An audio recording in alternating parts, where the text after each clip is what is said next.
The first time I ever met our speaker, we were both in a class of the Alabama Christian School of Religion, and Brother Rex A. Turner Sr. was the teacher. Brother Boyd was finishing his work at that time, and I was just beginning. But I've always known him to be a great and wonderful student of the Bible, a Christian gentleman. He lives in McMinnville, Tennessee, where he attends the Central Church of Christ with his family, Rosalind, his wife. They have 4 children, Amy, Bill, Stephen, and Sam, and Bill led us in the song just a moment ago. I'm hating to say what I'm about to tell you now. He has 12 grandchildren. I never get to talk about mine around him. He even has videos if you want to see them. 5 great-grandchildren, that's even worse, and 1 on the way. He's a graduate of Lipscomb. His bachelor is from Vanderbilt. His master's is from Alabama Christian, now Amridge University. He's written some wonderful books. If you have his commentary on Romans, and my classes all do, they're supposed to buy it to use it. His commentary on Romans, The System of Salvation. He's written a book on marriage, Oh, Give Me a Home. And his commentary on Judges. Is that still available, the commentary on Judges? It's gone. It's gone. What about A Burning Fire? These guys need to get that. It burned out. It burned out?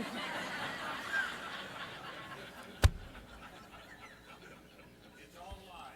Well, I'm not giving you mine. I still use it. It's on the internet. It's on the internet. Well, that is good to know. That is wonderful. On GBN.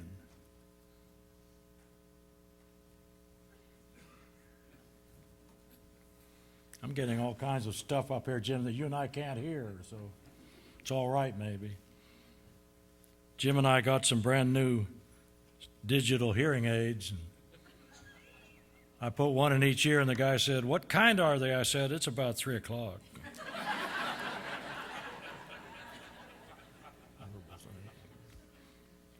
That A Burning Fire, fellas, is something you ought to have in your library. I wish Jim had the time tonight, or this afternoon, to talk to you about David Lipscomb and tell you what he really knows and all the things he knows. He has a wonderful manuscript in the book. I hope you will read it. But this family is associated in times past with the Lipscomb family. And so I could not think of anyone more qualified to speak about a restorer named David Lipscomb than my brother and my friend, Jim W. Boyd.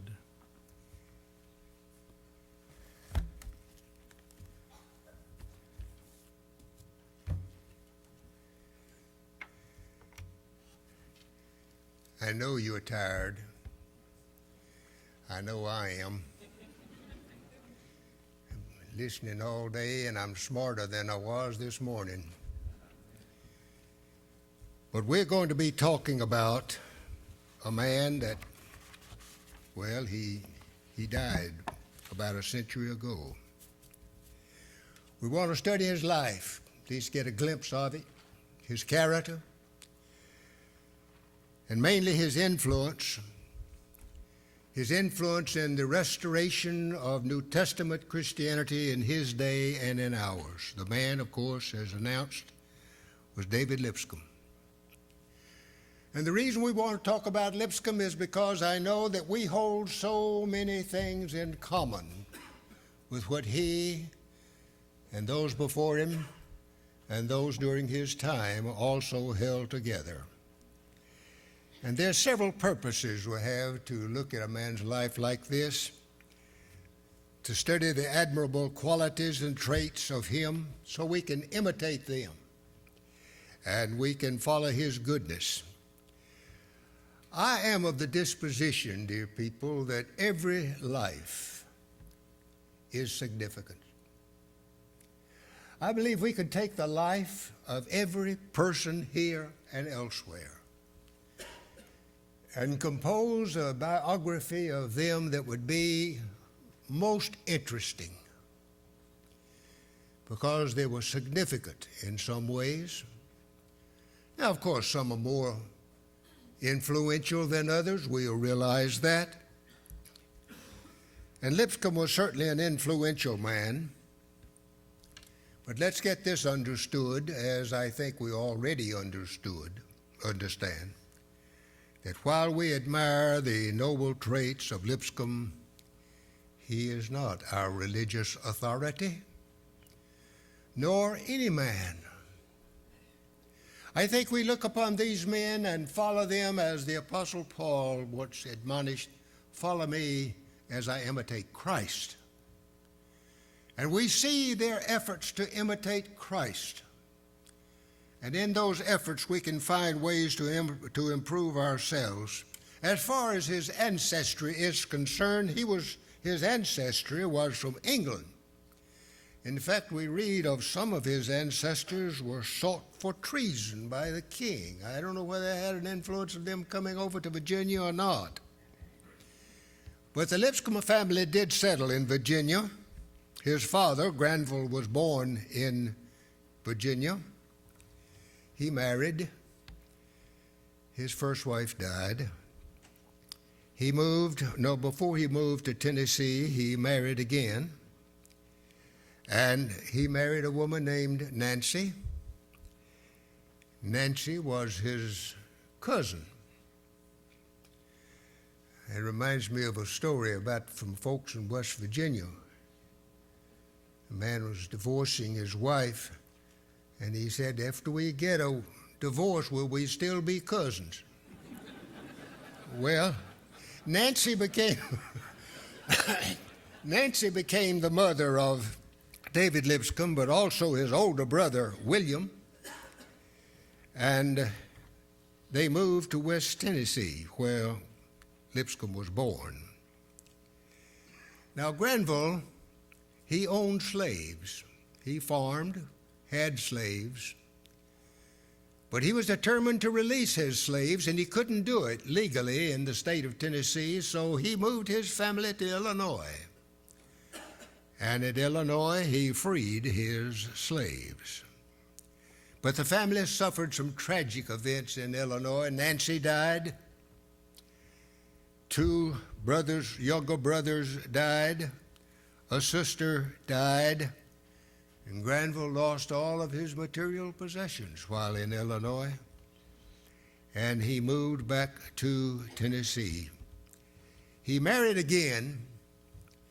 And this had a tremendous impact upon David Lipscomb because the lady that he married had some relatives who had been associated and had received writings of Alexander Campbell. And she learned those things, and she was influential in teaching some of those things to David Lipscomb. He grew up in extremely, extremely hard times. Poverty was just the way it was. Log cabins without floors except the dirt. Disease, no doctors. Primitive conditions in every way. I don't know that I would be able to survive in a situation like that. And there was no chance for him to receive an education whatsoever. His father believed the Bible to be the Word of God. He was a primitive Baptist, and he used the Bible to teach William and David what education they could get. And he was very studious with both of them, but he thought he would advance their education by sending them back to Virginia for a while to be with their grandfather. There were educational facilities there, so they went, spent some time with their grandfather, and while there was a memory contest that took place, memory of the Scriptures. David Lipscomb entered. He memorized Matthew, Mark, Luke, John, and Acts. Now that's pretty good for a Tennessee farm boy that's never been to school. And he won the contest, of course. But he had a great struggle with his Baptist grandfather. His grandfather was ever urging him to go to the altar and pray through and all that other stuff that they did. And he would not do it because he knew more about the Bible than that, and he kept persuading his grandfather that he must be baptized for the remission of sins, and they fell out pretty much one with the other.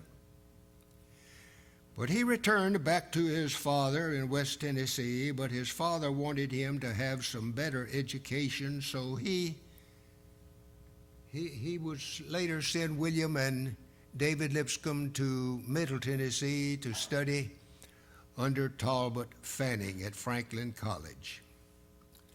I think it's interesting to remember that Granville, when he returned to Tennessee and had this teaching about the Bible being the authority and influenced by the writings of Alexander Campbell, and he began to talk that around in the community, and they threw him out of the Primitive Baptist Church. Now that's pretty bad for a church that teaches you can't fall, but they threw him out. But what he did was to begin a congregation in a place called Salem, and the members of that church were male and female, young and old, black and white. And it was under that kind of influence that David Lipscomb and William Lipscomb went to Talbot Fanning to go to school at the Franklin College. Franklin was, let me get things straight here. I told you I was tired, so you just take that in mind. Lipscomb, he was influenced by Alexander Campbell, but not personally. Talbot Fanning was tremendously influenced by Campbell.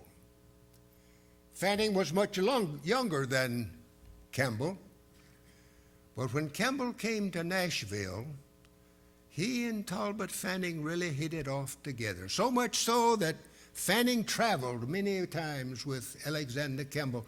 And can't you just imagine how much they would discuss and how much Fanning would learn from Lipscomb as they rolled along in their buggies and so forth, being together day after day, night after night, week after week sometimes.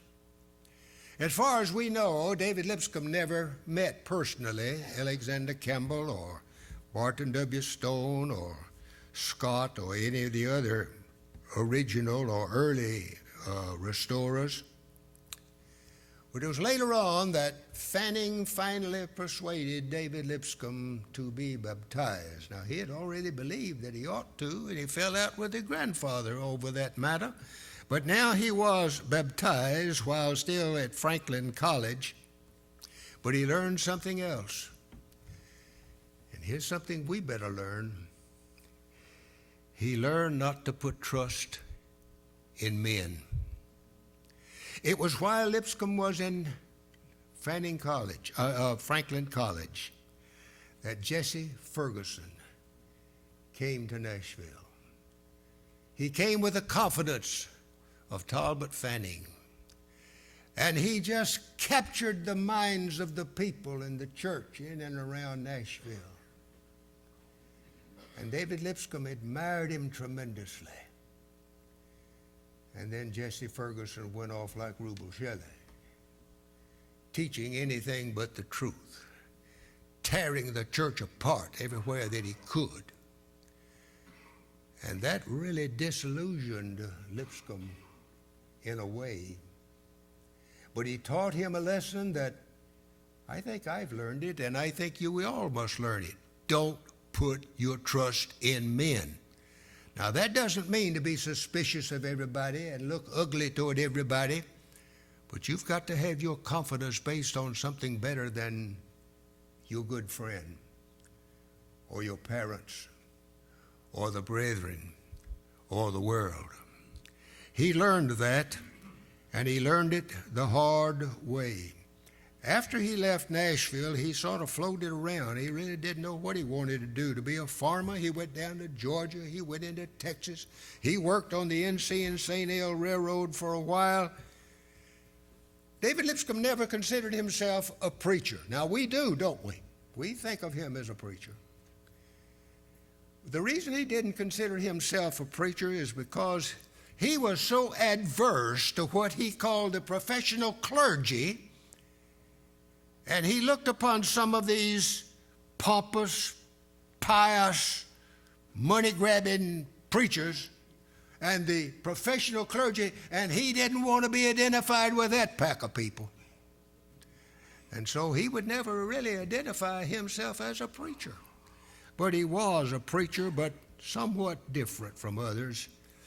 David Lipscomb never sought to be big among the brethren. You and I both know that he is now, isn't he? But he never sought to be big among the brotherhood. He was a genuinely humble man.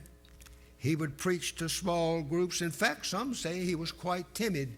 There's one story, and I couldn't verify where the source of this came, but there's one story of how he rode his horse all day long to go to preach to 5 people he had heard wanted to learn about the Bible.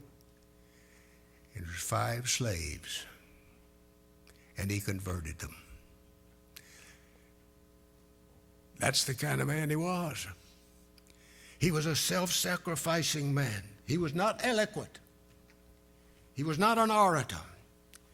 In fact, he wasn't even considered by some at that time to be a very scholarly individual. But he went to the common man.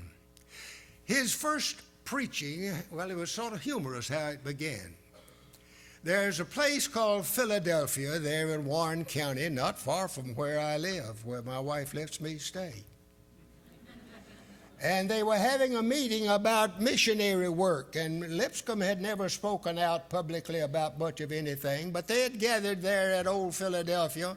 It wasn't Old Philadelphia then, it's Old Philadelphia now. They gathered together, and he spoke rather eloquently on the situation. And someone said, well, you ought to start preaching. So in Warren County there, he started preaching, and his first sermon, he prepared it as thoroughly as he thought he possibly could, and he got up to preach, and he didn't hardly get started. He just said, I can't do it, and he sat down and quit. And there was an older preacher there, a veteran preacher, Brother Stroud. He said, Brother Stroud, will you take up for me? Well, Brother Stroud, he was caught off hand. He got up and he made a mess of things. He just miserably tried to preach. Afterwards, Brother Stroud said, Brother Lipscomb, I hope your first beginning here didn't discourage you from preaching. He said, no, that didn't discourage you, but said, but see a veteran preacher like you make such a mess as you did. That was hard to take. The personal appearance of David Lipscomb was somewhat detracting to him. Some say he was even slovenly. His hair looked like it was seldom ever combed, and his clothes were made by his dear wife, Mag, and they were often a poor fit, but people were attracted to him. And why? Folks, it was because of his sincerity. He had a genuine concern not just for the physical, but for the spiritual welfare of every human being he came in contact with. They were attracted to his humility and his self-sacrifice. And like I mentioned, he would travel long distances and preach to just a few on a back porch or something like that. But they were attracted because they soon came to know this: he knew the Bible. And they wanted to hear the Bible. And if they wanted to hear the Bible, they knew David Lipscomb was the man that they needed to hear. A lot of people looked down on him. Even McGarvey referred to him as that farmer preacher. He didn't consider him at that time much like a scholar. I understand that there maybe once was a cartoon put out by the Christian Snobbery of the Christian Standard, had David Lipscomb, the digression of the missionary society and instrumental, sweeping the tide back with a broom. That'd be a sort of hard thing to do, wouldn't it? But they ridiculed him for what he did and the kind of work that he did. But David Lipscomb He was not embittered by his opposition, but he did develop a strong opposition to civil government. Now, you've got to keep in mind where he lived. He lived in Middle Tennessee. Early in the war, Tennessee fell under the occupation of the Union troops. He lived where his neighbors had owned slaves. He lived where the Union troops were taking and controlling just about everything. He lived where war had caused poverty and death and disease. And he came to despise these things. And he continued that civil government was of the devil. No, I'm not going to say any more right there. But and he refused to take sides in the war between the states. He wouldn't side with the people who were his neighbors. He wouldn't side with those who had occupied his land. And this caused him great hardship because both sides were suspicious of him. Both sides were opposed to him. And they'd send out people to listen to him preach to try to find out whose side is he on. And one man went and heard and came back, said, well, I heard him, but I don't know whether he's for the north or for the south, but he sure is for the kingdom of God. You know, that took a man of great strength to have that kind of composure in that deadly situation in which he lived. He knew personal sorrow. He suffered the death of his only son, about 9 months old. And to show you the hazard that they had, he died in Davidson County. They wanted to bury him in down south in Murray County. He had to cross the Union lines and then later cross the Confederate lines to get to the place to bury his little boy. But the reason he didn't take sides in the war, he wasn't concerned about the union of the nation. He tried so hard to prevent division among brethren north and south.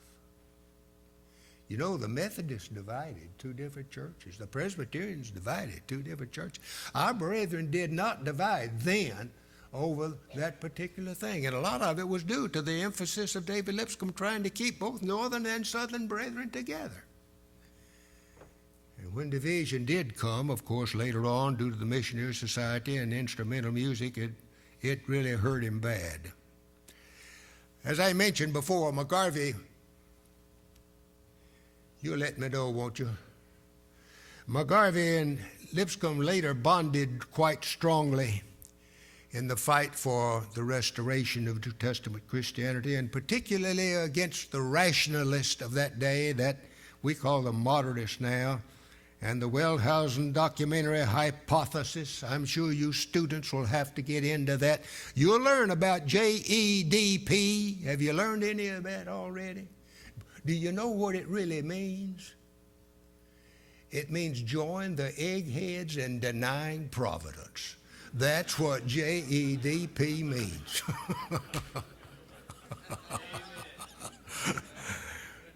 But Lipscomb was able to challenge and to refute the mindless mediocrity of his opponents. He was able to challenge and defeat the asininity of atheism. And he was able to put to flight the learned lunatics of his day and of our day too. And because of that, there was a great affection developed between David Lipscomb and McGarvey. And they were together in some other issues. They fought together about the instrumental music. They were together on that. They divided, sadly, over the Missionary Society. David Lipscomb never conceded to McGarvey about that thing. In fact, David Lipscomb kept emphasizing, if you get right down to it, the instrument is not the issue. The Missionary Society is not the issue. The issue is some have lost their respect for the authority of the Bible. These are just byproducts that come when you forget the authority of the Bible. He never could convince McGarvey of that, but he never backed down from that, regardless what anybody might say, do, or think. Fanning and William Lipscomb, Talbot Fanning and William Lipscomb, in the year 1855, now that's just prior to the Civil War, they started the Gospel Advocate. They had to stop the Advocate during the war. They couldn't get the supplies, they couldn't get the delivery and so forth. But the Advocate was revived after the war by Talbot Fanning and David Lipscomb in 1866, and for 47 years, the writings of David Lipscomb were appearing in the Gospel Advocate, being an editor in so many ways, and that probably is where his greatest influence came from. And he influenced brethren all over through his writings in the Gospel Advocate.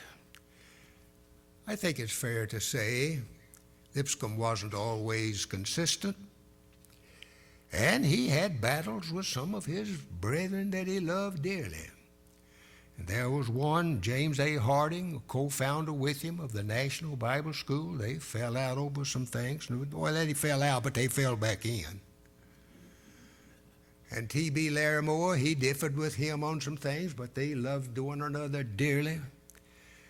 And as I mentioned, McGarvey, of course, he was a great antagonist to the Christian Standard, that propaganda sheet of the Christian church.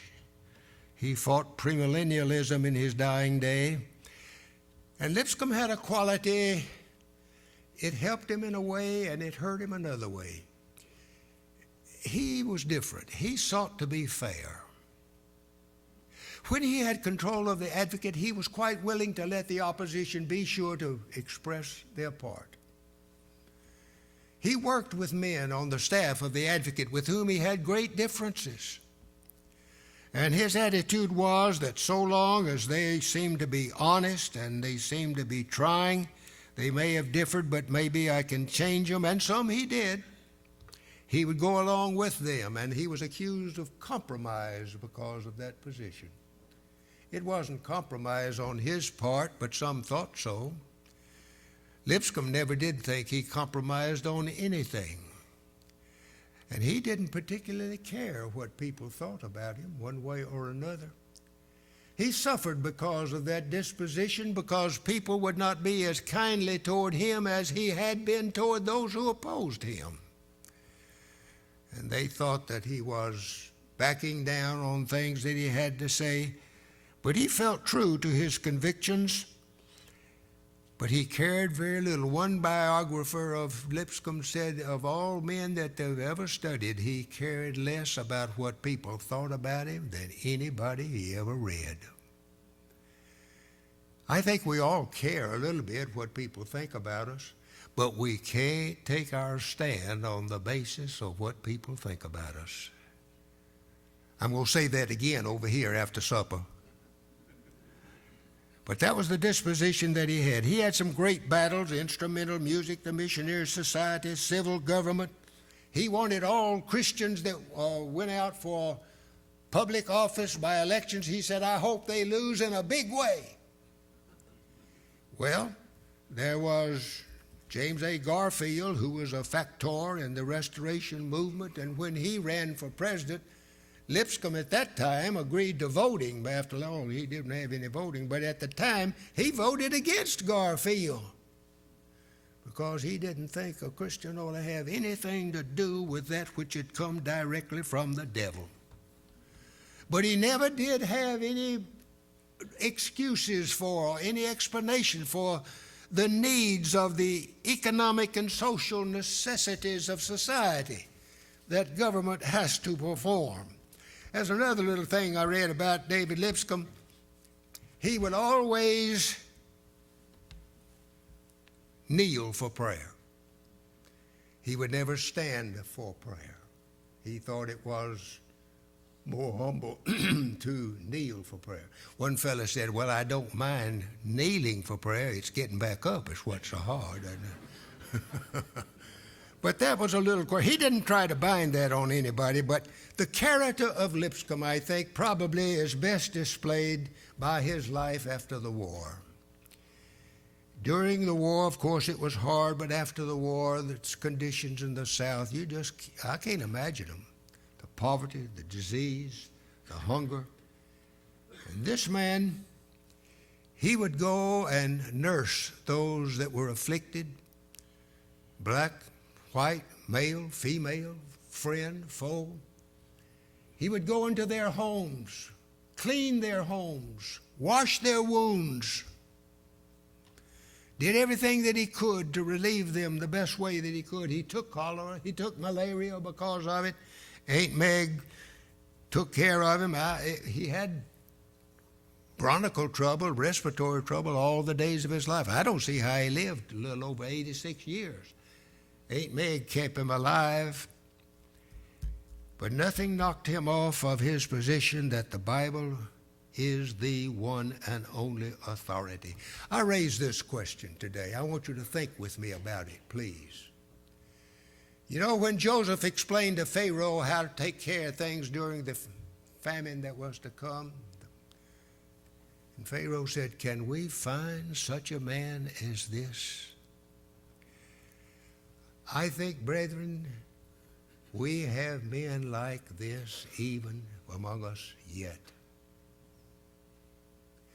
I know we admire these great men, but I don't think all those great soldiers of the cross have died.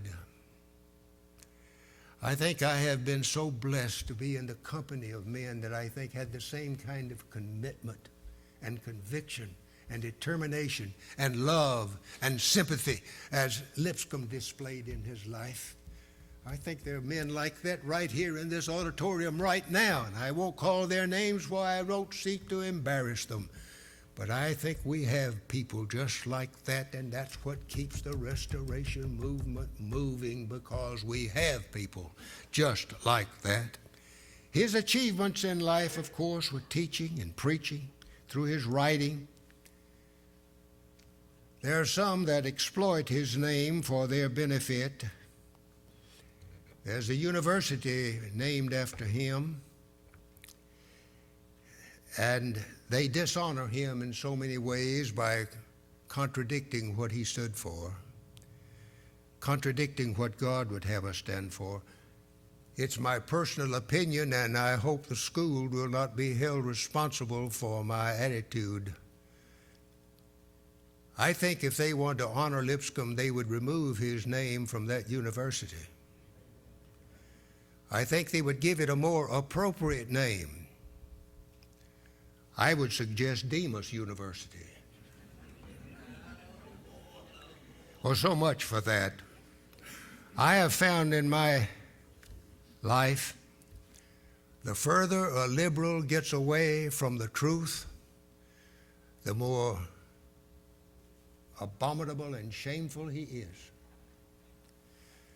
David Lipscomb had to fight that in his life. We should not be surprised that we have the same things in our own day and time. Brother Mosier, it's going to come out just about right. You can come on. I'm just about through.